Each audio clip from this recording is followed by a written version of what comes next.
Hey y'all, it's Farley with Writer's Edge Podcast, and today let's have a conversation about kissing spine.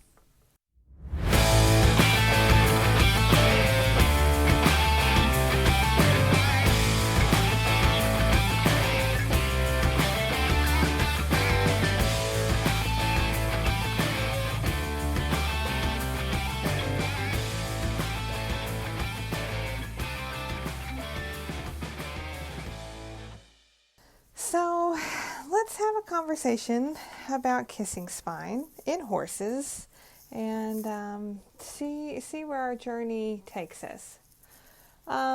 Kissing spine is where the spinous processes of the vertebrae narrow, the gap between them narrows. So if you've ever looked at an x-ray of a horse's spine, you'll see that they're all kind of sticking up, and there's a pretty equal space in between spinous processes.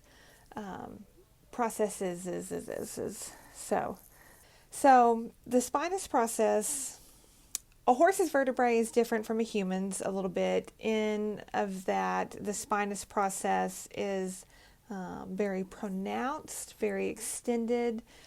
So it very much, if you were to take your middle finger, pinky finger, and thumb and hold them all out, you would kind of see the exaggeration of how much the spinous process extends up on the equine vertebrae.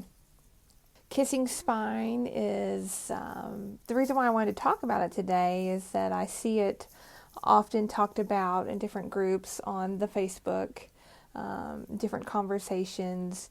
It is very challenging to diagnose, but the good news is getting it diagnosed and then taking on the challenge of treatment and getting a plan that works for your program, your situation, and your horse. It can very much be managed. Kissing spine.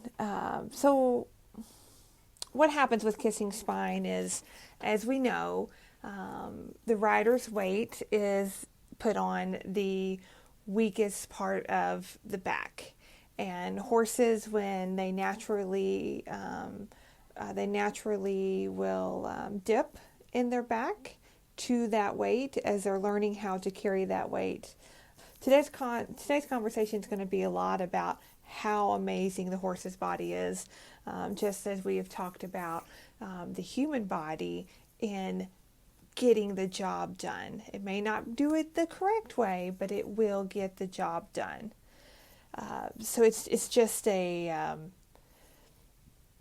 an amazing system. It's just an amazing system. So as I was saying, horses naturally will come down and sway their back in reaction to the rider's weight. And it is up to the rider, it's up to the training process to show that horse how to correctly use their hind end, use their back, round their back up, and use those muscles correctly. It takes a very astute rider to figure that out. It takes a lot of feel, a lot of horsemanship to help this. Kissing spine is a lot like low back pain, general low back pain in humans, that it can be caused from a whole plethora, a whole vast amount of different things, and it's those little things that keep building, and culminating over time that causes this issue to happen. So prevention of this is proper training when we're training a young horse. It is allowing the skeleton to mature. It is preparing these horses as athletes versus staying on, and how they respond to their training both physically and mentally, versus staying on some arbitrary timeline because of their age, because of events that we want to do. And because if your goal is to make a lifelong high performance athlete, they may shift. You may not make these age events, and the goals for that animal may change a little bit. Now, thoroughbreds, quarter horses, and warm bloods are more prone to kissing spine than other breeds. This is something that probably gets talked about more in dressage circles than it does in the Western performance world, just because of the level of movement, the amount of time it takes to make a dressage horse is exponentially longer than other disciplines, other events, and those riders and trainers often have even more feel than some of your great horsemen in the Western performance world. Not knocking anybody by any means. However, if you do research on this, you will find people in that discipline talking about it a little bit more, putting out more information than through the Western sports world. Diagnosis of kissing spine, y'all, it's difficult. It's difficult because it takes a team. It takes the rider or the trainer being very astute to what's going on, feeling those differences of how a horse uses their body. And it takes a great vet going through different things because, like I said earlier, the horse is very good at adapting, at getting the job done, just like humans are. So it can be that kissing spine starts to develop where the spinous processes start to touch or the gap narrows. There's different grades of kissing spine. It is graded from 0 to 5.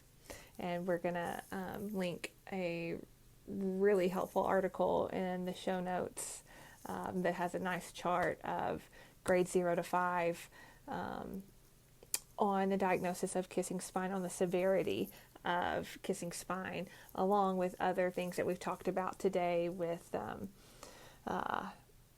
performance and different things. But we'll link that in the show notes. So you have a grade 0 to 5. But it's very hard to diagnose because when you get tightness or pain and compensation through whether it's the mid to lower thoracic spine or the lumbar spine, the horse can develop compensations where they become more supple in other joints. So it comes off as looking as a joint issue when it's actually an issue in the back. Just a kind of a anatomy fact for you guys today. My PT nerd's coming out as we go through this conversation because this is where having a team of rider and vet and PT, like this is your dream team to manage these kind of issues to help these animals reach their peak performance. So horses have 7 cervical vertebrae. They have 18 thoracic vertebrae, 6 lumbar, 5 sacral that are all kind of meshed into that sacrum there.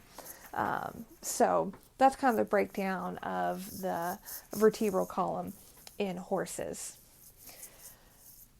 So it takes a good diagnostician in your veterinarian to find this. Because if you are just like you, when you have low back pain, you compensate. If it's on the right side, you may put your weight more on the left, and cause different things, as we've talked about in other low back conversations that we've had about different compensation patterns that can arise from that. It's the exact same thing with our horse friends. So it also comes to, along with a good veterinarian, and like I said, a very in tune rider. What is your horse's core strength? What are they able to lift their spine? There's different core exercises you can do on and off the horse. Different tests, you see commonly people running their fingers down a horse's spine to see if they're sore or not, and commonly along the midline of the belly to see if they can raise up. Well, can they raise up, and is it even? Are the muscles on both sides of the spine raising up at the same level? So there's different core exercises you can do, different management techniques, because they can get dull, achy pain in there, all the way to nerve pain, just like in the low back. Things can get compressed and you can start having nerve pain in there. Nerve pain is a more sharp shooting, stabbing kind of pain that is often less tolerated than your more arthritic, orthopedic kind of pain. It's just kind of a dull, achy, roar, nuisance kind of deal. So there are different strategies to help. There's a lot of people that manage it with shockwave therapy. In my research, there are people that will manage it with different kinds of injections. Interesting enough, that's really kind of been in the forefront of healthcare news in humans, that corticosteroid injections in joints are much more harmful than we thought. There's a lot of research coming out on that right now. As that happens, it stands to reason that we'll find that within our equine partners as well, which is why it's such an interesting time that we are in with healthcare, that we can have these conversations in different trains of thought and different ways to help both our horses and riders. So shockwave therapy, different kinds of injections depending upon whether you've established whether it's nerve pain or more of an arthritic pain, different exercises, different management. Within the show season, a different kind of warm-up deal, whether you use back on track blankets to kind of use a heat to get them a little more supple. There are a lot of, just because your horse has been diagnosed with kissing spine does not mean you can't bring them up to a high performance level. There's a lot of different management tools, different rehabs. It will be some trial and error with your team, your veterinarian, your physical therapist, and whether you manage your own horse or your horse is at a trainer's. There will be some different management things to do and some trial and error until you get a program that works for that animal. So I hope this was helpful and enlightening today about kissing spine. Again, we'll put a link to this great article with a lot of pictures and a lot of information in there for you. And if you have any questions about managing your horse's core strength or any kind of conditioning, you can give me a shout at ridersedgetherapy.com. And as always, I will see you down the road. Thank you for listening to the Rider's Edge podcast today. We appreciate your time and attention. Thank you for always helping us move the conversation forward. If you liked today's podcast, please help us keep the conversations going by subscribing to this podcast and consider leaving us a review so others can find us and join in on the conversations. You can also find more information by checking us out on our social media channels, including Facebook at Rider's Edge Therapy and Wellness, Instagram at Rider's Edge Therapy, and our website, www.ridersedgetherapy.com. It is there that you can book a consult for either you or your horse. Thank you, and as always, we will see you down the road.